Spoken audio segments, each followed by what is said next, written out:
East has hosted the NCAA Women's Bowling Championship, and they're making the most of their opportunity.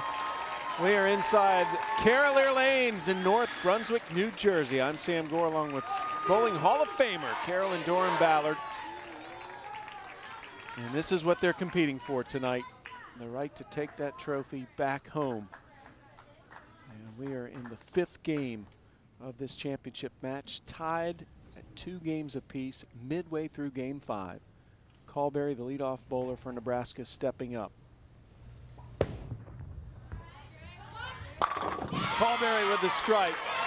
Both teams have been so consistent tonight. You've mentioned it. But Fairleigh Dickinson basically playing in its home lanes here. Stepping up, not feeling the pressure, instead of feeling very comfortable. Everyone has chipped in. Absolutely, and if you also see, all of the ladies have played the lanes correctly. They have followed the oil pattern, moving a little bit left, deeper on the lane, moving their feet and their eyes for their targets. They have broken the lanes down the correct way, which has allowed them to keep the ball in the pocket. What's more surprising or impressive to you, that all 5 starters have had at least 4 strikes, or that they've only bowled 2 open frames tonight? I think it's impressive that they haven't had any open frames. That shows you right there the consistency factor and the execution factor, in that when they step on the approach, they are ready to make that shot. That's what I'm most impressed with. Ganjoin hoping to keep it just 2 open frames bowled by Fairleigh Dickinson. And to pick up the spare, and does. The lefty from Rick, New Jersey, again competed here in high school. Mickelson.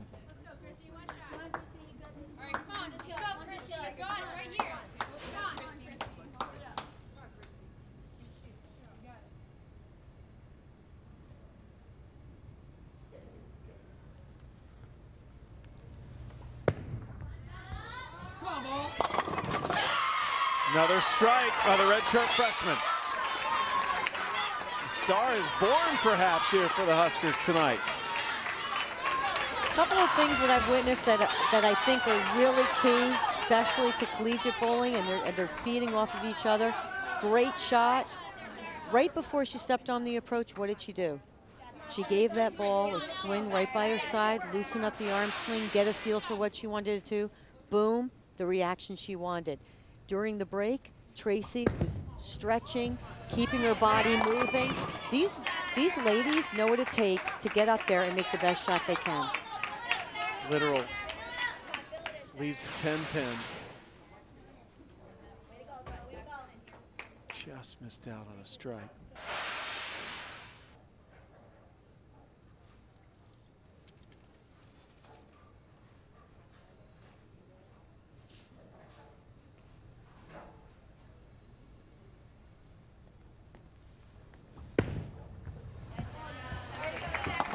She picks up the spare.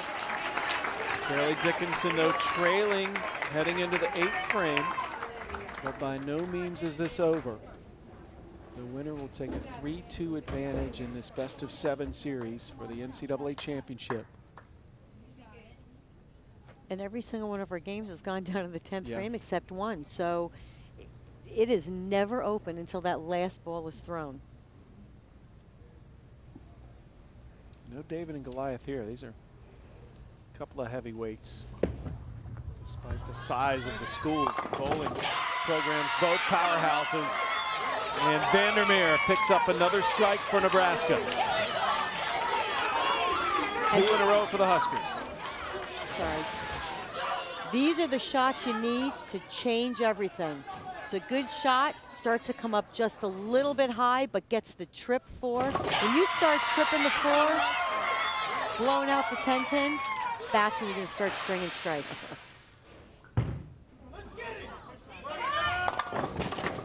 Oh, Carrillo got away with it. He's almost going to have a very tough pickup there. As that 7-pin in the left-hand corner just drops, leaving the 6 standing.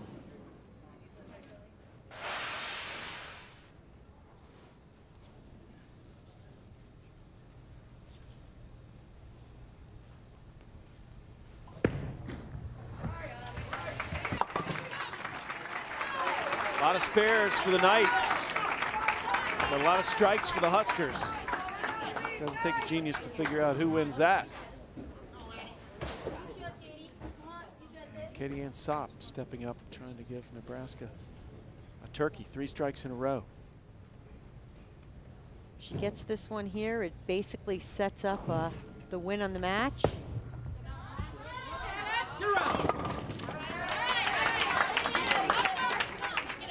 It looked a lot like Van de Meer's ball. Went way out to the right. Way out, gets down the lane just a little bit further than she wanted it to. Leaves the 2-8. Here's Van de Meer, who we've seen over and over again, likes to throw that hook way out to the right-hand side.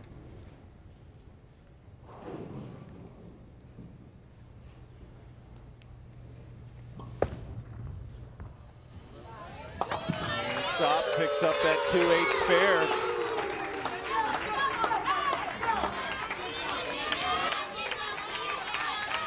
So again, Fairleigh Dickinson and McEwan still in this game. Definitely need a strike in this frame to set up the 10th. Fairleigh Dickinson needs them all.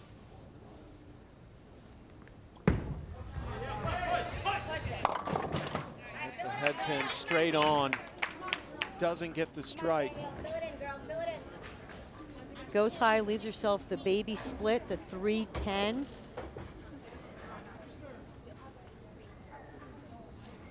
Right now, this match is pretty much well over.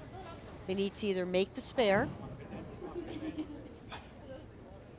Definitely should make the spare. Have to make the spare. In the 10th frame, depending on what Nebraska does on the first shot, just to count it out, they should try something new. Either move on the lane like we discussed earlier, change balls, or bring in a different bowler.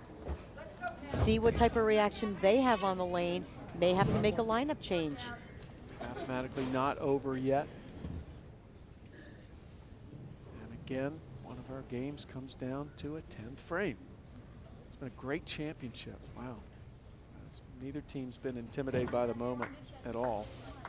Leuthold only needs 5 pins here. This is usually where I say, if she stays behind the foul line. Nothing to worry about, right?